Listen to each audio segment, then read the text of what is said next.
Shabbos Daf Kuftes. Today's email comes to us from Rabbi Nachman Seltzer, the author. He writes in continuation to the email that was sent in yesterday. Mazel tov to the Rebbitzin who was inspired through the shir to begin teaching Nach to so many people on WhatsApp.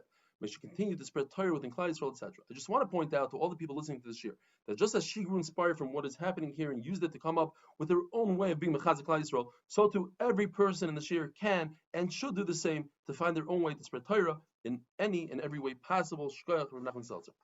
Next one is from Mayor Cohen from J&J Properties in Baltimore. I just want to say thank you for packing so much punch into the 8-minute Daf Chazar. Last cycle was the first time I finished Shas, so this time, Gishma, Gevaldik, Mazel Tov, so this time around, I wanted to add something to my learning, and your 8-minute Daf is perfect, etc. Thank you, Mayor Cohen. We're continuing with different Talmudic medicines and refuahs. We know that when you get up in the morning, you have to wash your hands 3 times in each hand, Negovasser, and if you don't, it's extremely dangerous touching any body part.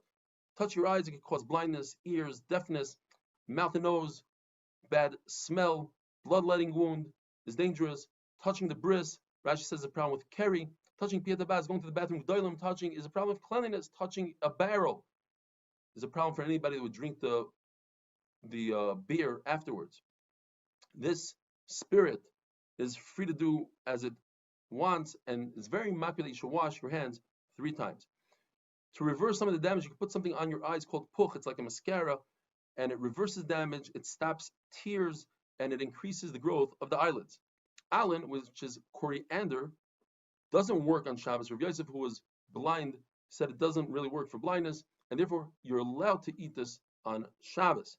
Hops doesn't work, and therefore you're allowed to eat it on Shabbos, besides the variety called matroiza. Rav Sheshes, who is also blind, says that rocket plants do work, and therefore it's also to eat on Shabbos. Basting a roast, a warm roast, is a mutter. Beating eggs on Shabbos looks like you're about to cook something that's usher.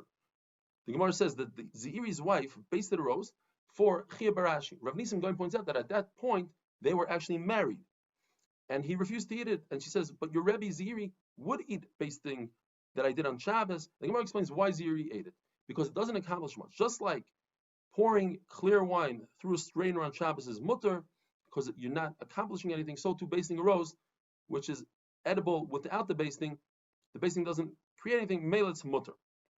If somebody injured their hand or foot and has swelling, you can reduce the swelling with wine because it doesn't really work. But to reduce it with vinegar is also because that does work. B'nei mechayza, or people that their body is spoiled and wine does work, it would be also for them to use. The Gemara says that on top of the hand and on top of the foot, that's already a sakana. And you're allowed to use even vinegar, as Rav Ashi was stepped on by a donkey, and he used vinegar. Some say he used wine, and Ravina told him, "What are you doing? You're a mafunak, you're a spoiled person." And he said, it's a sakana, just like having an eternal wound.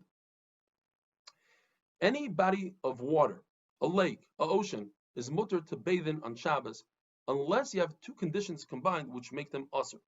Condition number 1 is that the water is really bad, and people typically don't bathe for pleasure, only for refuah, so it's obvious that you're doing it. But you need another condition. You have to be in there for an extended amount of time. If you don't have the 2 conditions together, then it's always mutter. You're allowed to even go into the Dead Sea or into flax water if you're there for a few moments and you're not there for extended time. Yam HaGadol has 2 parts of it. It has the bad water and the good water. So if you're in the bad water for an extended amount of time, it's also. If you're in the good part, you're allowed to go in, even if you have chatatim, even if you have knots and things on your head, which is obviously doing it for refuah. Says the Mishnah, a zoivin, which is not for human consumption, and you eat it, obviously you're doing it for a refuah. The Rambam says that we're talking about lavender. Any normal food or drink that you eat, but you want it for medicinal purposes as well, is 100% mutter, because everybody else eats it regularly.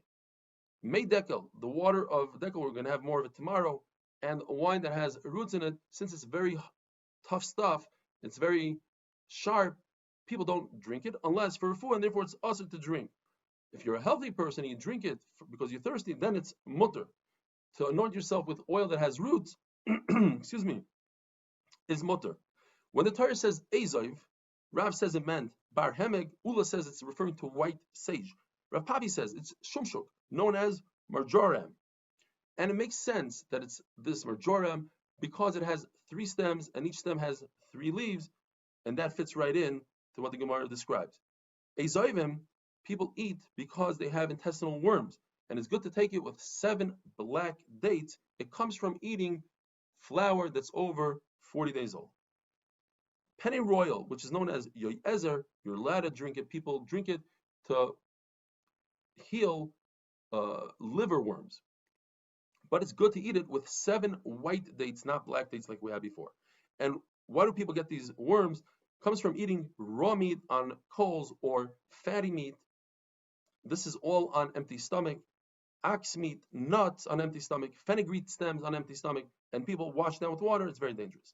If you don't have a yoyezer or it doesn't work, you could eat white cress, does the same job. If you don't have that, fast, and afterwards put some fatty meat on the coals, suck the juice, sip it with a little vinegar. Some people just take out the vinegar, and that should work. If you don't have that, take a bark of a bush. Now, it's very important how you remove the bark of the bush. You go from top to bottom of the bush, not from bottom to top. Otherwise, the worms will come out from a person's mouth.